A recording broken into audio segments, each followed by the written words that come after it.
Welcome back to The Dish. As always, I'm Jalen Russell, joined again by Jalen Gray, giving you the latest from the NBA.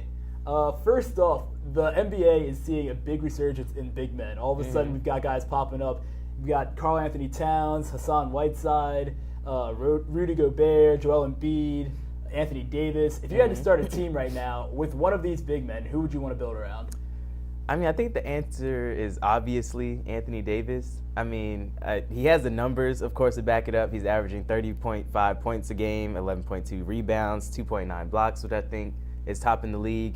And I think, he's just the most versatile and athletic big man in the league. And why would you not want to start your team? So if we're talking versatility, I'd almost go Karl Anthony Towns before him. Also, I don't want to say that this guy that I'm going to pick is better than Anthony Davis right now, because I'm the leader of the Anthony Davis fan club. It would be so sacrilegious for me to say that he's not a great big man. Yeah, I don't think any of those big men could put up 50. But moving forward, Joel Embiid's the one to build around. I'm so down with this process right now. The process is real. That's ridiculous. The thing is, his numbers aren't that impressive when you look at him on the face value. 17 points per game, 7.6 rebounds, 2.25 blocks, which is actually, he's ninth in the league in blocks. But the thing that makes that so amazing is he's playing 22.3 minutes per game. He's on a minutes restriction, and he's still ninth in blocks overall. He's also 11th in three-point field goal percentage, which is amazing for a center to be shooting that well. Because he's making like one a game. Still taking two a game, though, and making one that's pretty good. And he's also the only player in the top 50 in scoring in the league right now to play under 25 minutes a game.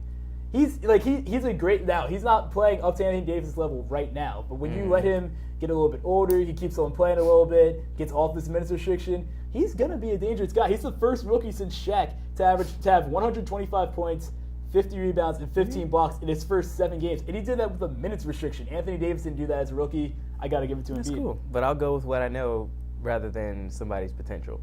That's fair. You're entitled to that. We'll have to see how these two guys play out their careers going forward.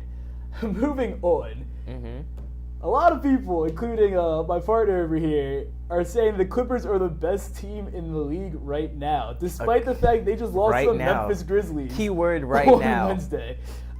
Please tell me how that is at all true. All right, I don't really know why I have to make this argument. If you look at the stats, it's obvious. I mean, they obviously have the best record in the league at 10-2, albeit. I think played one more game albeit I think a half a game above I think the next 3 in the league, but they're also second in opposition points per game in the league, and they're also 5th in points per game. So I mean, that's cute. I think I can rest my case there. That's really cute. I don't know if you watched their last 4 games, but that second ranked defense that was averaging 93.8 points they were giving up per game. They're averaging the last 3 games. They've given up 105 points to 3 different teams. Yeah, but my stats took into account OKC, of those games. Minnesota, and Memphis. They're coming back down to earth, is what I'm saying. They're still on their opposition is only averaging 93.8 points per game. Still with those 105 games. That's true. They played really well early on, but now they're coming back down to earth, and teams are figuring them out. I think the last 2 teams really exposed them, which were Memphis and Brooklyn, who, let's be real, are not that great of teams. Their bench, the Clippers bench, was actually doing really well early on. They were only giving up, they're outscoring the other team's bench by 14.7 points per 100 possessions before. The last 2 games, they've gotten outscored 82-85. They let Zach Randolph, a 35-year-old big man, get 18 points against them, and Vince Carter get 12, and he's 39 years old. And Cleveland is allowed, 10 more points per game. And Cleveland's also clearly the best team in the league. Okay, I'm going to say one thing. They have the ring, so you've got to beat the best to be the best. They don't play until December 1st, which is 2 weeks from yesterday. Okay. So we have to take that into account. We'll have to see how that goes. Cleveland's clearly the best. They're 9-2. They should be 9-1 and/or 10-1 if LeBron played last. LeBron didn't even play against Indiana, and they lost by 10. That's a bad loss. But if he plays, they obviously win that game. But who have they played? They've only played one team from the Western Conference, which is the stronger conference out of the 2. That's completely erroneous. And that is not at all true. One of their wins came against Philly. The East was a better team last year. You can't make the argument anymore. The West has more top flight talent at the very top, but the rest of the West is actually worse than the middle. But if you have more teams that are much better in the West, then I think that makes them a better conference. Also, if you look at records right now, there are more teams in the East that are up there at that top echelon around because like they're 2 or not 3 playing losses those teams in the than West the yet. You can't make that argument, is all I'm saying. So, when you look at opponent record, so the Cleveland Cavaliers' opponent's record is 64-61.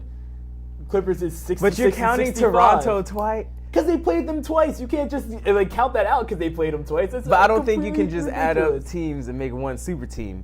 I can go by a more, Oh my gosh. a more tangible metric in saying that LA has beat 6 different teams that are 500 or better, whereas Cleveland has only beat 4 teams that are 500 or better. I'm just saying they One have of to them show twice, me. though. They have to show me something. Also, if we're gonna go by weird, But they're not metrics, playing as good If competition. we're They're gonna go by still metrics- allowing them to score if over we're gonna 100 go points by per metrics game. like that, they have 3 wins against teams that are in the top 8 record-wise in the league versus their 2. You're for splitting the hairs Clippers. here. That's all I'm saying. We can argue semantics the whole time. I can't wait for these guys to settle it though. On LA is Thursday, obviously the December better 1st. team right now. Better No, defense. But when they play in 2 weeks, and they Better get their- defense, and they they're get scoring killed. just When as they much. they play in 2 weeks and they get killed. You're gonna be like, oh, but it's not right now though.